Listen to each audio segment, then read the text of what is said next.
Alhamdulillah, pertama-tamanya dan selama-lamanya kita rafa'kan syukur kehadrat Allah Subhanahu wa taala dengan faham, sedar dan segar bahwasanya Allah jualah yang menciptakan langit dan bumi serta apa yang ada di antara keduanya dengan kekuasaan mutlak milik Allah dan ketunggalan Allah Subhanahu wa taala. Seterusnya selawat serta salam ke atas junjungan besar baginda Nabi sallallahu alaihi wasallam, manusia menjadi asbab musabab paling utama dan mulia sehingga kita diberikan kebaikan, dihimpunkan dalam ketaatan, diberikan pinjaman iman dan Islam sampai ke pagi ini. Justru perbanyak oleh kita untuk berselawat serta salam ke atas junjungan besar baginda Nabi sallallahu alaihi wasallam. Moga-moga dengan banyaknya berselawat akan menjadi asbab kita didudukkan bersama baginda Nabi sallallahu alaihi wasallam di akhirat kelak insya-Allah. Allahumma salli ala sayyidina Muhammad wa ala ali sayyidina Muhammad kama sallaita ala sayyidina Ibrahim wa ala ali sayyidina Ibrahim wa barik ala sayyidina Muhammad wa ala ali sayyidina Muhammad kama barakta ala sayyidina Ibrahim wa ala ali sayyidina Ibrahim fil alamin innaka Hamidun Majid. Baik. Tuan-tuan dan hadirin muslimin mukminin rahimakumullah sekalian. Insya-Allah pada pagi ini kita akan mengisi ruang iktikaf tuan-tuan dalam perkongsian daripada kitab Al-Ghayah Al-Matlub wa A'zam Al-Minah Fima Yaghfirullahu Bihi Az-Zunub wa Yujibul Jannah daripada Imam Ibn Daibak, masuk pada fasal keempat, bab yang ketiga pada menyatakan keluasan rahmat Allah Subhanahu wa taala, dan ia merupakan tajuk kedua terakhir daripada perkongsian kitab ini sebelum ditutup pada khatam kitab berkenaan dengan beberapa syair tentang menceritakan keluasan rahmat Allah Subhanahu wa taala. Fasal keempat adalah bicara berkenaan dengan mimpi, yang mana ia merupakan satu perkara yang senantiasa diletakkan sukar untuk dipastikan kesahihannya. Dan menurut Ibnu Daibak, mimpi yang dibawakan di dalam kitab ini juga bukanlah sebagai hujah dan dalil, dan dia juga mengetahui bahawa akidah dan hukum tidak dibina di atas kisah dan mimpi. Namun begitu, mimpi ini duduk pada satu kedudukan yang dikatakan sebagai isti'nas, yakni sokongan kepada kisah-kisah yang disebutkan tentang keampunan Allah dan rahmat Allah Subhanahu wa taala, dan tidak ada lain melainkan ia bertujuan untuk menggalakkan taubat, menjadikan seseorang terus berharap kepada rahmat Allah dan tidak merendahkan para pendosa. Bahkan sedia maklum daripada kalangan kita bahawa dalil daripada Quran dan Sunnah berkenaan dengan perkara yang dikatakan tentang mimpi ini adalah satu perkara yang sangat banyak, dan kisah dan mimpi hanya sokongan maklumat yang mencantikkan perbahasan dan mudah diingat orang awam. Dan disebabkan itu jugalah Ibnu Daibak meletakkan kisah-kisah dan mimpi ini berada pada kedudukan terakhir perbincangan yang dimuatkan dalam kitab Ghayah Al-Matlub. Dan seterusnya ada 40 kisah yang disebutkan berkaitan dengan mimpi yang dimunculkan daripada perjalanan ulama-ulama di zaman sebelum daripada tabi'in dan juga sebahagian daripada tabi'in. Yang pertama, ada 40 kisah mimpi ini. Yang pertama adalah daripada Abdullah bin Umar bin Al-Khattab radhiyallahu anhuma. Tiang agama adalah satu perkara yang perlu untuk kita letakkan, mandatkan pada keperluan yang tidak diikat pada hanya perjalanan mimpi seseorang, tetapi ia diukur bagaimana kehidupan seseorang itu dalam meneladani perjalanan sebagai seorang umat Nabi sallallahu alaihi wasallam. Disebutkan oleh Abdullah bin Umar bin Al-Khattab radhiyallahu anhuma, tiang agama kemuncak kemuliaannya dan puncak ketinggiannya adalah bersangka baik dengan Allah Ta'ala. Sesiapa yang mati daripada kalangan kalian dan dia bersangka baik terhadap Allah Ta'ala, dia akan masuk syurga dengan mudah. Zan yang terawal adalah zan meletakkan sangka baik kepada Allah Subhanahu wa Ta'ala. Dan yang keduanya, Abdullah bin Mas'ud radhiyallahu an telah berkata, demi Allah yang tiada Tuhan selainnya, Tidaklah seseorang itu bersangka baik terhadap Allah, melainkan Allah akan memberikan apa yang disangkakannya. Hal ini demikian kerana seluruh kebaikan berada di tangan Allah Subhanahu wa taala. Kemudian yang ketiga disebutkan oleh Abdullah bin Mas'ud juga bahawasanya beliau telah menyatakan, demi Allah yang tiada Tuhan selainnya, tidaklah seseorang diberikan sesuatu yang lebih baik, melainkan yang lebih baik itu adalah sangka baik terhadap Allah Subhanahu wa taala. Yang keempat, Malik bin Dinar telah dilihat dalam mimpi seseorang selepas kematiannya. Beliau ditanya, apa yang telah Allah lakukan kepada engkau? Maka beliau menjawab, aku menghadap Allah Tuhanku dengan dosa yang terlalu banyak, lalu Allah menghapuskannya disebabkan adanya sangka baik aku kepada Allah Subhanahu wa taala. Yang kelima, Abdullah bin Abbas radhiyallahu an dilihat dalam mimpi oleh seseorang selepas kematiannya. Beliau selalu menyebutkan pengharapan kepada Allah, bicara berkenaan dengan rajak, dan kemudian ditanya kepada beliau, apa yang Allah telah lakukan terhadapmu? Beliau berkata, Allah meletakkan aku di sisinya lalu berfirman, apa yang mendorong kamu selalu berdoa dengan pengharapan? Apa yang membuatkan engkau kuat dengan pengharapan? Maka aku berkata, wahai Tuhanku, aku mahu menjadi orang yang paling kau cintai daripada makhluk yang lain. Dan Allah Subhanahu wa taala berfirman, pergilah, sesungguhnya aku telah mengampunkan kau. Yang keenam, Sa'id bin Al-Musayyab ditanya tentang firman Allah Subhanahu wa taala, fa innahu kana lil awwabina ghafura, fa innahu kana lil awwabina ghafura. Maka sesungguhnya dia adalah Allah Maha Pengampun bagi orang-orang yang bertaubat. Suratul Isra ayat 25. Beliau berkata, maksudnya ialah seseorang yang melakukan dosa kemudian bertaubat, kemudian dia melakukan dosa dan bertaubat lagi, dan kemudian dia melakukan dosa dan bertaubat lagi. Yang ketujuh dikatakan kepada Al-Hasan, seseorang yang melakukan dosa kemudian bertaubat, kemudian melakukan dosa lagi dan seterusnya bertaubat, kemudian dia melakukan dosa dan bertaubat lagi, maka sampai bila? Al-Hasan berkata, aku tidak mengetahui tabiat ini, melainkan itu adalah tanda akhlak bagi orang yang beriman. Ibrahim bin Adham telah berkata, satu malam aku tidak berkesempatan melakukan tawaf kerana hujan. Aku berdiri di multazam dan berdoa, wahai Tuhan, peliharalah aku sehingga aku tidak bermaksiat kepadamu selamanya. Lalu terdengar satu suara berbisik kepadaku, wahai Ibrahim, kamu meminta pemeliharaan daripadaku, dan setiap hambaku meminta yang sedemikian. Jika aku memelihara mereka, maka kepada siapa harus aku berikan kurnia, dan kepada siapa harus aku berikan keampunan? Yang kesembilan, Bakr bin Sulaim As-Sawaf berkata, kami menziarahi Malik bin Anas rahimahullah ta'ala. Lalu kami berkata, bagaimana keadaanmu wahai Abu Abdullah? Maka beliau berkata, apa yang aku mesti katakan kepada kalian? Sesungguhnya kalian akan melihat keampunan Allah Ta'ala sebelum hisab. Dan tidak lama selepas itu kami menutup kedua-dua matanya. Yakni beliau telah meninggal dunia selepas mengucapkan perkataan tersebut.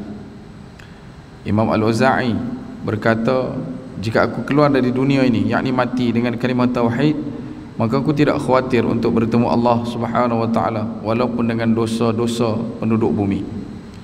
Yang kesebelah disebutkan Zubaidah dilihat dalam mimpi oleh seseorang. Beliau ditanya, apa yang Allah lakukan terhadapmu? Beliau menjawab, Allah telah ampunkan aku dengan 4 kalimah ini. Tiada Tuhan yang layak disembah selain Allah, dengannya aku menghabiskan umurku. Tiada Tuhan yang layak disembah melainkan Allah, dengannya aku masuk ke dalam kubur. Tiada Tuhan yang layak disembah selain Allah, dengannya aku bersendiri, yakni bermuhasabah.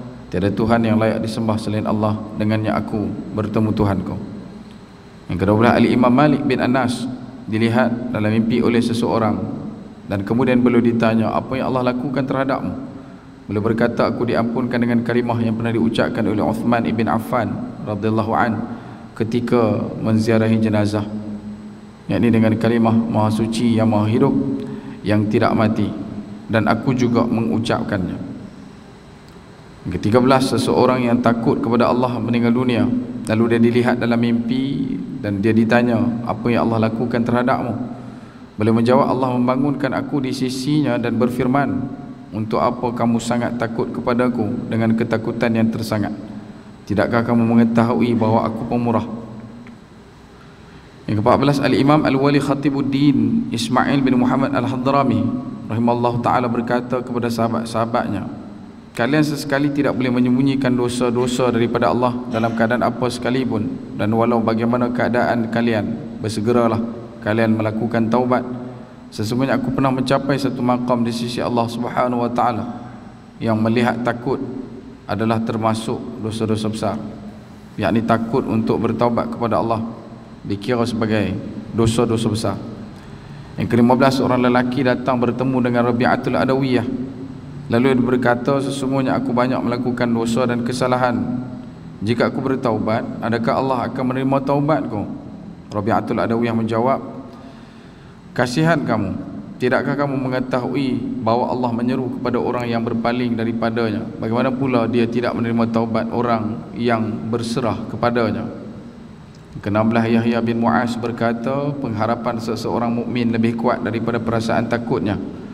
Hal ini demikian kerana ketakutan berasal dari laut kemarahan, manakala pengharapan pula berasal dari laut kerahmatan.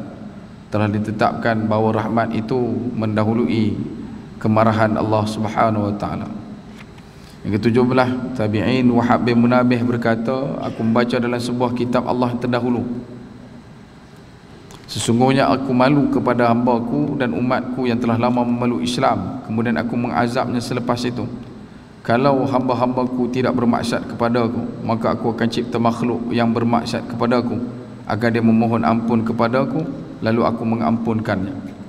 Yang ke-18, terdapat seorang lelaki yang selalu berkata, Tuhanku, aku sudah terlambat untuk bertaubat. Tuhanku, aku sudah terlambat untuk bertaubat.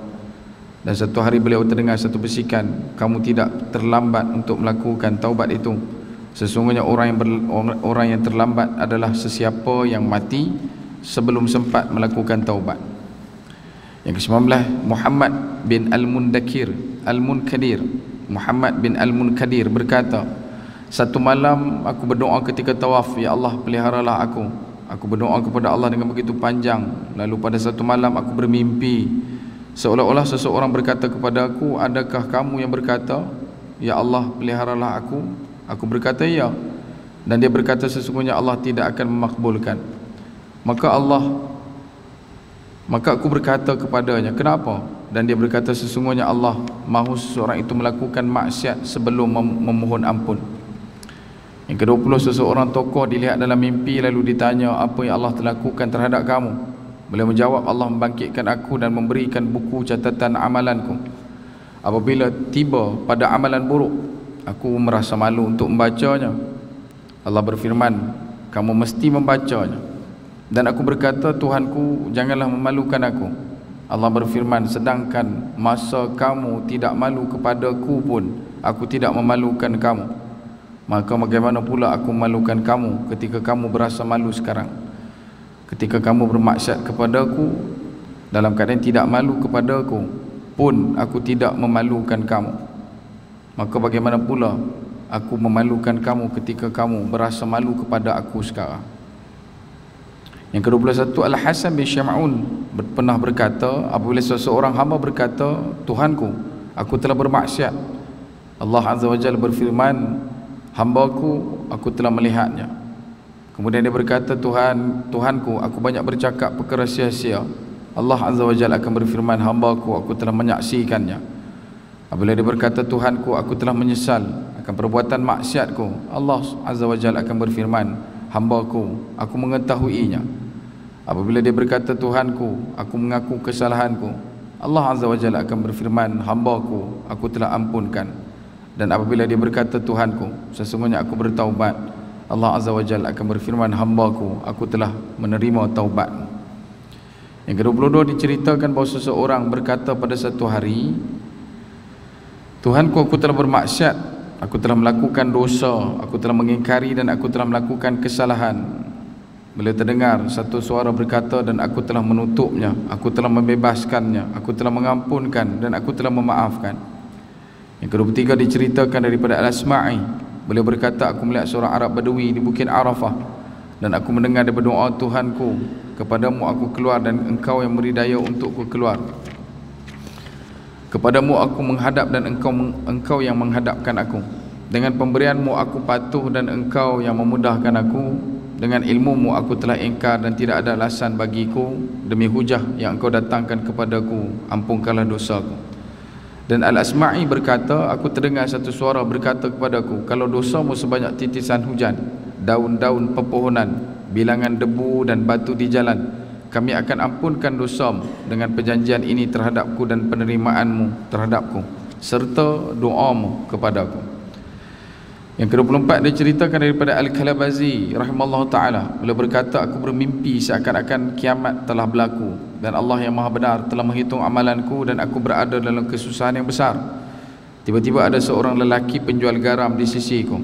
Ada penuntut hutang meminta hutang daripadanya, tetapi dia tidak mempunyai apa-apa. Maka aku membantu melangsaikan hutangnya di dunia. Kemudian aku pulang. Dia berkata, semoga Allah melepaskan kesusahanmu daripada seperti mana yang kamu melepaskan kesusahan daripada aku. Maka aku melihat lelaki itu berdiri di sisi Allah. Lalu dia berkata kepada Allah, ya Tuhanku, hambamu ini telah melepaskan kesusahan daripada aku ketika duduk di dunia.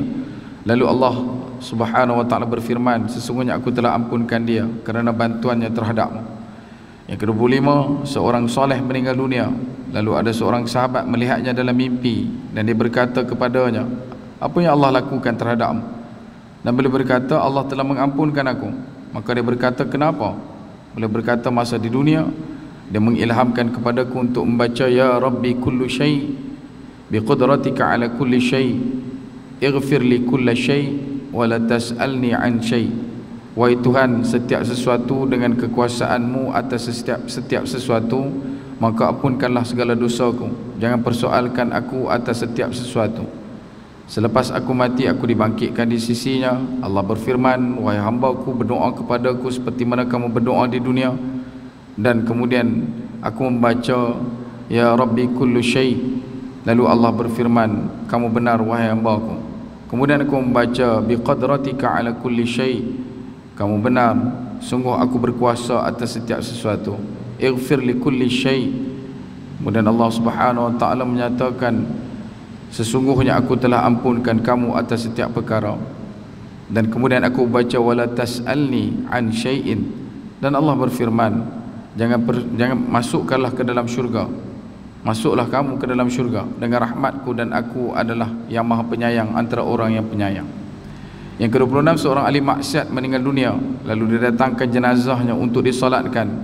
Sufyan melihat jenazah itu lalu dia lari dari mensolatkannya. Apabila tiba waktu malam, dia bermimpi melihat lelaki itu dengan berpakaian yang cantik dan bersenang-senang di dalam syurga. Maka dia bertanya lelaki itu, wahai pelaku maksiat, dengan apakah yang menyebabkan kamu memperolehi kedudukan seperti ini? Maka dia menjawab, disebabkan kamu lari dari mensolatkan jenazahku dan disebabkan kamu pernah merendahkan aku. Yang ke-27 diceritakan bahawa seorang lelaki daripada Bani Israel yang banyak melakukan maksiat, lalu Allah menyelamatkannya. Maka dia terus melakukan ketaatan kepada Allah dan meninggalkan maksiat. Apabila tiba di hujung hayatnya, beliau berkata kepada ahli keluarganya, adakah kalian mengetahui bahawa aku akan diberikan syafaat di sisi Allah? Mereka berkata, tidak.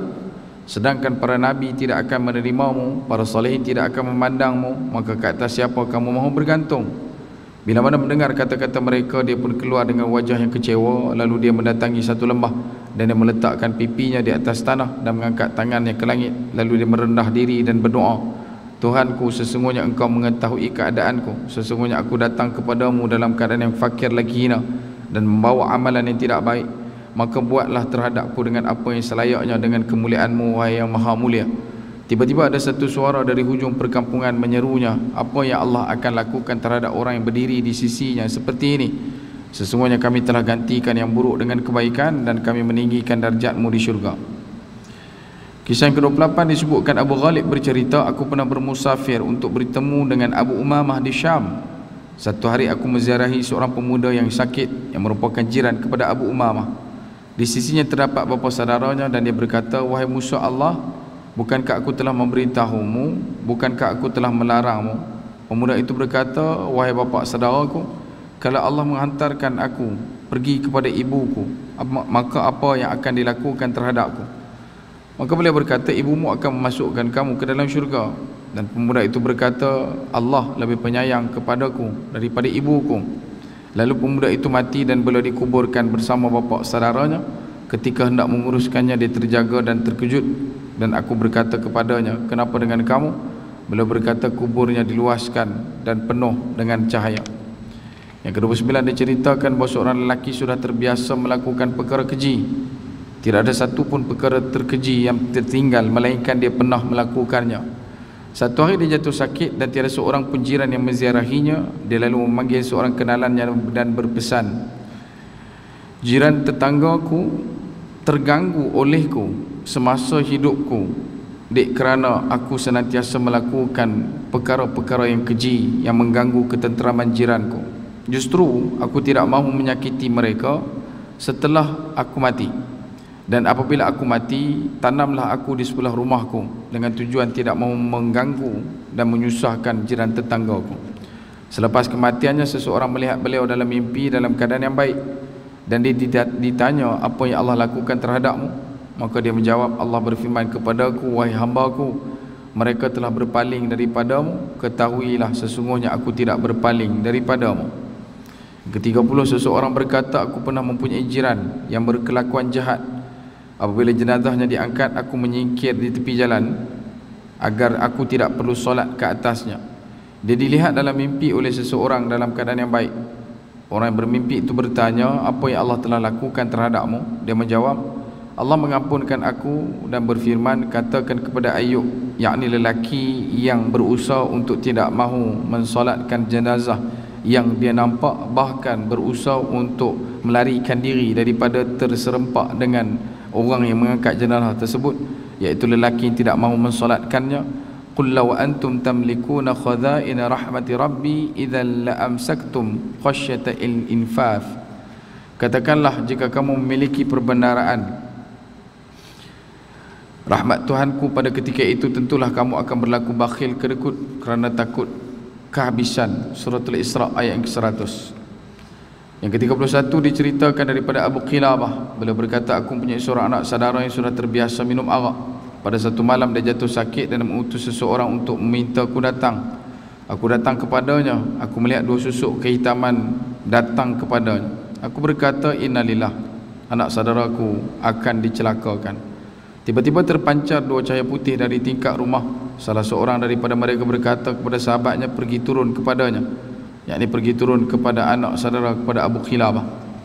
Bila mana dia turun kepadanya, hilang dua kehitaman tadi yang menghampiri tubuh anak saudaranya itu.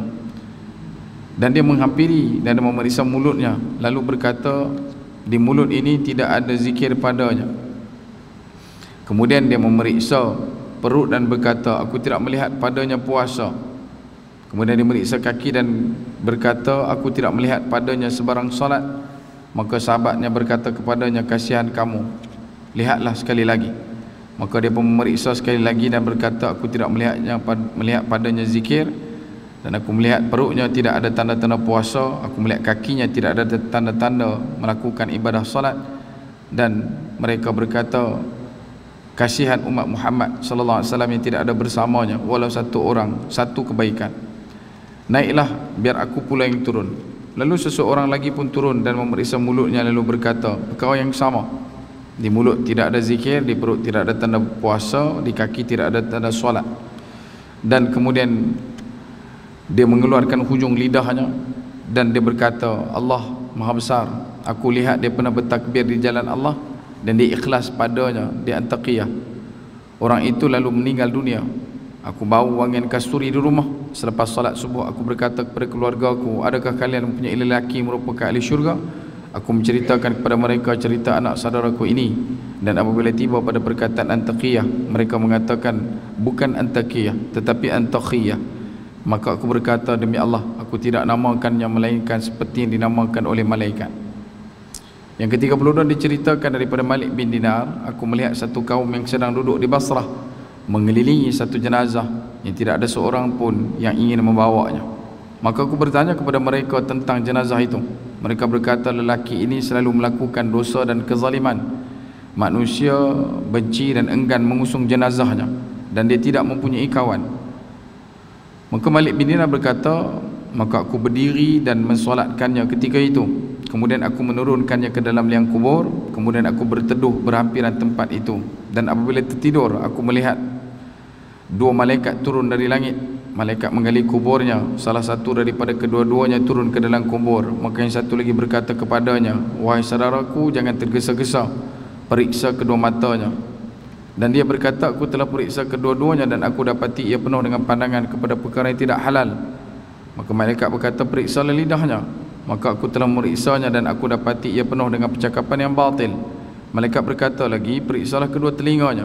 Aku telah periksa kedua telinganya dan aku dapati ia penuh dengan mendengar perkara yang tidak halal. Dan malaikat berkata lagi, periksalah kedua tangannya.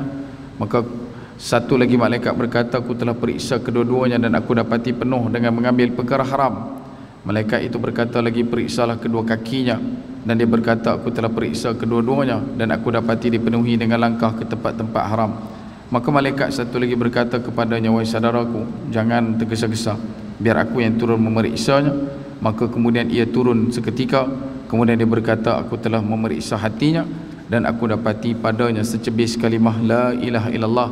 Maka tulislah untuknya sebagai orang yang dirahmati.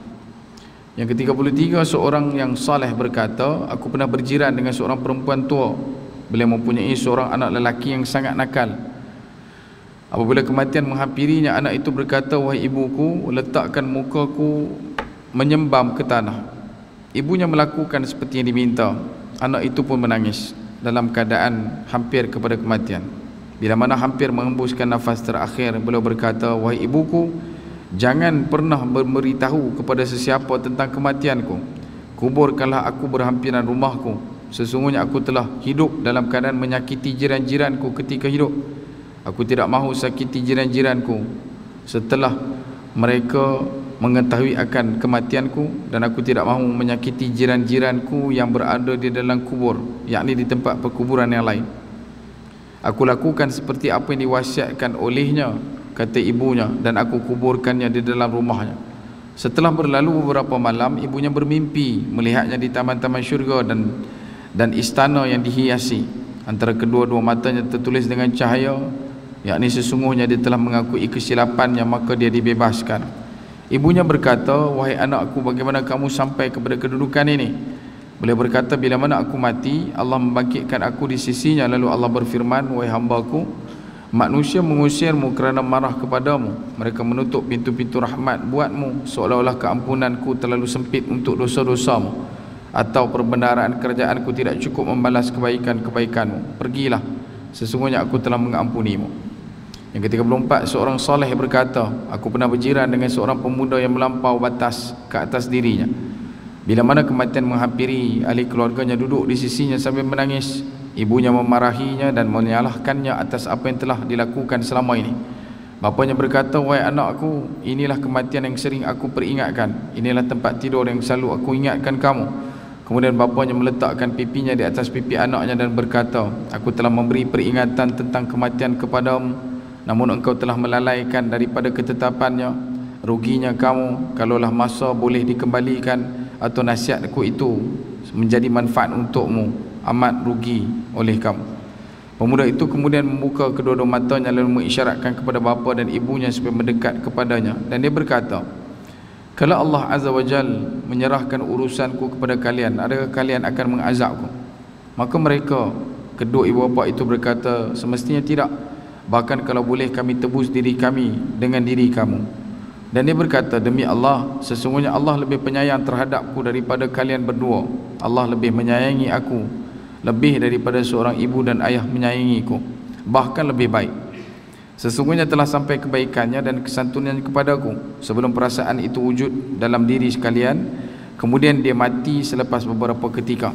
Selepas itu dia dilihat dalam mimpi dan ditanya kepadanya, apa yang Allah lakukan terhadapmu? Maka dia menjawab, Allah membangkitkan aku di sisinya, lalu berfirman kepadaku, wahai hambaku, dari mana kamu tahu bahawa aku lebih penyayang terhadapmu daripada ibu dan bapamu, dan kesantunanku sampai kepadamu sebelum perasaan itu ada pada mereka?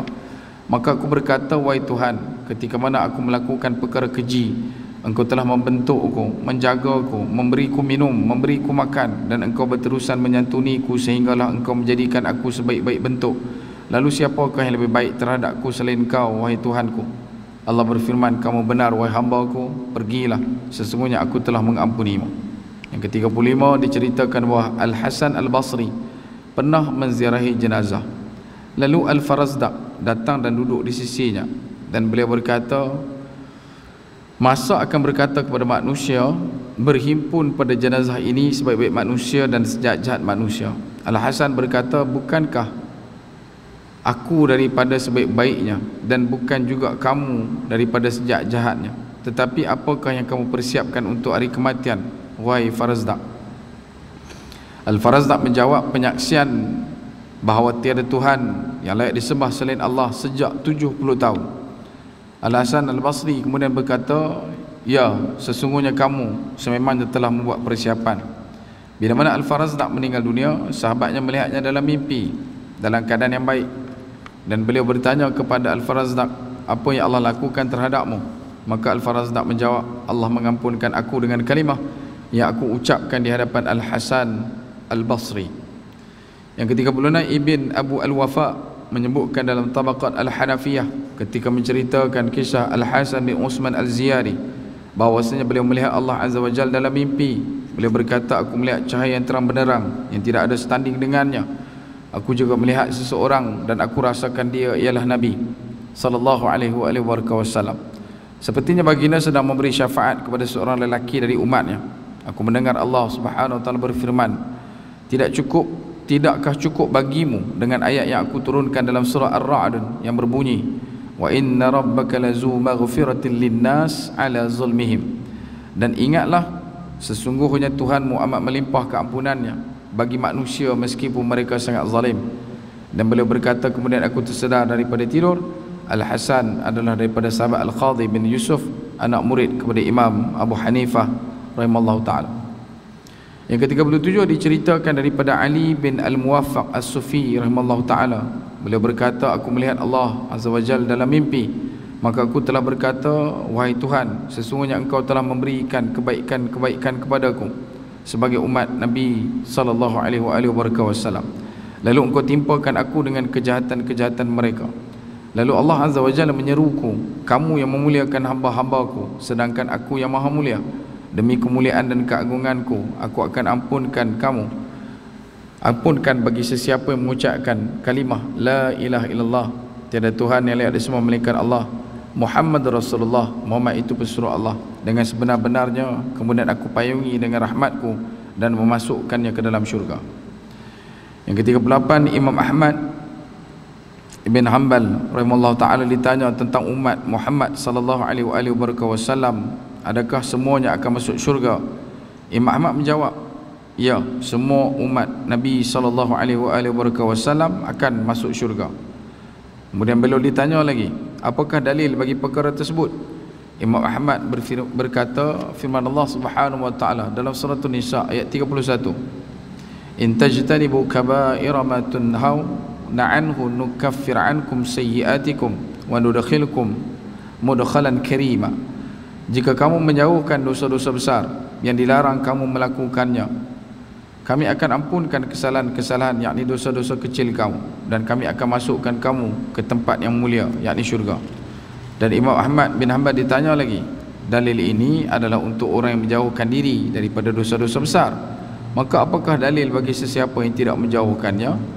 Imam Ahmad menjawab, sabda Nabi sallallahu alaihi wasallam, syafaati li ahli al-kaba'ir min ummati. Syafaat Nabi SAW adalah untuk orang yang melakukan dosa-dosa besar daripada kalangan umatku. Ini juga pernah kita kongsikan pada bab yang kedua, bicara berkenaan dengan syafaat Nabi SAW kepada pendosa. Yang ke-39 ceritakan bahawa Abu Al-Abbas bin Suraish bermimpi ketika beliau sedang sakit, seakan-akan kiamat telah berlaku.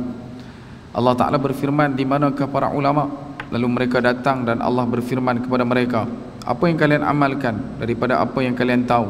Mereka menjawab, wahai Tuhan, kami bersalah. Abu Al-Abbas berkata, Allah mengulangi soalan-soalan seolah tidak berpuas hati dengan jawapan itu. Maka aku berkata, adapun aku tidak akan melakukan kesyirikan dalam buku amalanku. Sesungguhnya engkau telah berjanji untuk mengampunkan dosa-dosa selainnya. Maka Allah berfirman, pergilah, sesungguhnya Allah telah mengampuni. Beliau meninggal dunia 3 malam selepas itu. Semoga Allah Ta'ala merahmatinya. Kemudian yang terakhir pada penceritaan kisah dan juga mimpi yang dimuatkan pada menyatakan keluasan rahmat Allah Subhanahu wa Ta'ala oleh Ibn Ad-Daiba, iaitu kisah ke-40 diceritakan daripada Al-Faqih Saleh Abu Bakar bin Yusuf Al-Makki Al-Hanafi rahimallahu ta'ala.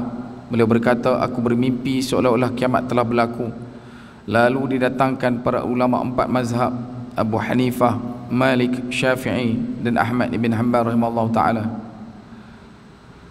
Allah Ta'ala berfirman kepada mereka, aku telah utuskan kepada kalian seorang Rasul, akan tetapi kalian jadikannya 4 mazhab. Seorang pun dari kepada kalangan mereka tidak bersuara. Lalu Allah mengulangi soalan. Kemudian Imam Ahmad menjawab, wahai Tuhan, sesungguhnya engkau telah berfirman dan firmanmu benar-benar belaka. La yatakallamuna illa man azina lahur rahman wa qala sawaba. Tidak ada yang berani berkata-kata melainkan yang telah diizinkan baginya oleh Tuhan yang Maha Pemurah serta dia berkata benar. Dan Allah berfirman, bercakaplah. Lalu Imam Ahmad berkata, wahai Tuhan, siapakah saksi-saksimu ke atas kami? Allah berfirman, para malaikat. Imam Ahmad berkata, wahai Tuhan, kami adalah tercela pada pandangan mereka, seperti mana firman-Mu, wa idh qala rabbuka lil malaikati inni ja'ilun fil ardi khalifah qalu ataj'alu fiha man yufsidu fiha wa yasfiku dima. Dan ingatlah ketika Tuhanmu berfirman kepada malaikat, sesungguhnya aku nak menjadikan seorang manusia menjadi khalifah di muka bumi. Dan para malaikat mereka bertanya tentang hikmat ketetapan Tuhan itu dengan berkata, ataj'alu fiha may yufsidu fiha wa yasfiku dima. Adakah engkau ya Tuhan kami hendak menjadikan di bumi itu manusia, yakni orang yang akan membuat bencana, may yufsidu fiha wa yasfiku dima, dan menumpahkan darah, yakni berbunuh-bunuh. Para malaikat menjadi saksi kepada bapa kami Nabi Adam AS sebelum kewujudannya. Dan Allah berfirman, kulit-kulit kalian akan menjadi saksi ke atas kalian. Imam Ahmad berkata, wahai Tuhan, sesungguhnya kulit-kulit tidak berbicara ketika di dunia. Adapun hari ini ia berbicara secara terpaksa, sedangkan pengakuan secara terpaksa adalah tidak sah. Maka Allah berfirman, aku ialah saksi ke atas kalian. Imam Ahmad berkata, moga-moga engkau menjadi hakim dan saksi bagi kami. Lalu Allah berfirman, pergilah, sesungguhnya aku telah ampunkan kalian. Dan disebutkan oleh Ibnu Daibak sendiri, cerita-cerita mengenai perbahasan ini sangat banyak dan masyhur. Rahmat Allah sangatlah luas. Dan itu adalah fasal keempat, 2 fasal terakhir yang kita sempat kongsikan, yang dimuatkan dalam kitab Ghayah Al-Matlub daripada Imam Ibn Daibak ini. Dan pada pertemuan yang akan datang merupakan tajuk yang terakhir, fasal yang kelima pada khatam kitab Ghayah Al-Matlub, yang akan dikongsikan kepada tuan-tuan beberapa syair yang dimuatkan. Kalau tak silap ada 15 syair yang dikongsikan, bermula daripada syair Imam Syafi'i rahimahullah ta'ala, dan juga beberapa syair daripada beberapa ulama yang lain. Dan sekali lagi kita sebutkan daripada awal berkenaan dengan kitab ini, iaitu apabila disebutkan tentang kisah mimpi dan juga beberapa riwayat yang dimuatkan oleh Imam Ibn Daibak, ada beberapa perkara yang perlu untuk kita cermati. Yang pertamanya adalah berkenaan dengan kisah Israiliyat dan juga kisah dan mimpi yang kita baru saya sebutkan kepada tuan-tuan. Walaupun perkara ini adalah perkara yang langka dan juga diusahakan untuk tidak disebutkan, cuma dalam kitab ini dia meletakkan betapa perlu untuk kita bawakan isti'nas, iaitu menjadikan sokongan dan dokongan kepada menyatakan perkara-perkara yang menyebutkan tentang keluasan rahmat Allah Subhanahu wa taala. Moga-moga kita menjadi orang manusia yang mengaku hamba kepada Allah Subhanahu wa taala, yang mengaku umat pada Nabi sallallahu alaihi wasallam, berusaha untuk mencari kebaikan pada orang lain, berusaha untuk melihat titik-titik kebaikan yang wujud pada manusia yang lain. Dan ketahuilah, dengan kita bersangka baik kepada makhluk, maka Allah akan mempermudahkan kita untuk duduk dalam keadaan bersangka baik kepada Allah Subhanahu wa taala. Jadi moga-moga dekat itu dulu perkongsian. Selamat menyambut Hari Raya Aidil Adha untuk tahun ini bagi 1444, bagi Dhuyufur Rahman di kalangan saudara-saudara kita yang telah pun pergi untuk menjadi tetamu Allah Subhanahu wa taala, bagi haji 1444, moga-moga Allah Subhanahu wa taala mengurniakan umrah makbulah, haji mabrurah, dan juga selamat pergi dan kembali. Dan untuk kita yang mana masuk ibadah kurban sebagai contoh, bermula daripada 1 hari bulan Zulhijjah sampailah kepada tarikh korban nak dilakukan, sunat untuk tidak memotong rambut, kuku dan juga mencabut bulu sepanjang hari tersebut. Dan dalam waktu yang sama, elakkanlah daripada melakukan perkara-perkara maksiat, terutamanya dalam 10 hari terawal bulan Zulhijjah ini, kerana ia adalah satu hari yang merupakan hari terbaik dalam setahun bagi seorang orang Islam. Dan kalau nak buatkan maksiat, nak melakukan maksiat, sebagai ulama mengatakan, jaga jangan buat pada 10 hari ini. Jangan usaha untuk buat ataupun bercakaran dalam 10 hari ini. Bahkan lebih berat lagi, perlu untuk kita ingatkan, kita berada pada kunjungan himpunan 3 bulan haram, Zulqa'dah, Zulhijjah dan juga Al-Muharram. Itu kena usahalah untuk kontrol, untuk cover, untuk elakkan daripada bercakar sesama sendiri. Sebab yang cakap tu selalunya, yang dicakap tu selalunya sampah ya. Elakkan untuk bercakaran, kerana kita adalah umat yang membawa nilai kebaikan dan senantiasa menatijahkan kasih sayang di kalangan mereka, di kalangan sesama mereka. Jadi moga-moga takat tu dulu. Kalau ada kebaikan, mohon tolong sebar-lebarkan. Kalau ada keburukan, mohon tolong jauhkan. Bak kata patah sedap makan dikunyah-kunyah, sedap kata diulang-ulang. Yang baik semua datang dari Allah, yang kurang juga datang dari Allah Subhanahu wa taala, berdasarkan dalil Nabi sallallahu alaihi wasallam, al-qadr khair wa syarri minallah. Pun begitu, manusia tak dapat lari pada silap dan lupa. Justru kalau ada kesilapan dan kelupaan, saya mohon maaf daripada ujung rambut sampai ujung nyawa. Dari jauh menjunjung duli, dari dekat menjunjung sembah. Mohon maaf sudah diberi kalau ada silap dan salah. Bulan cerah hilang gelap, boleh Tuhan turun ke payah kalau ada salah silap. Harapnya Tuhan maafkan saya. Dan akhir kalam, sekecil-kecil ikan pasti ada isinya, sebesar-besar ikan pasti ada tulang. Aqulu qawli hadha wa astaghfirullahal adzim wa lakum wa lisairil muslimina wal muslimat wal mu'minina wal mu'minat fastaghfiruh fa ya fawzal mustaghfirin. Assalamualaikum warahmatullahi wabarakatuh. Wallahu taala a'lam.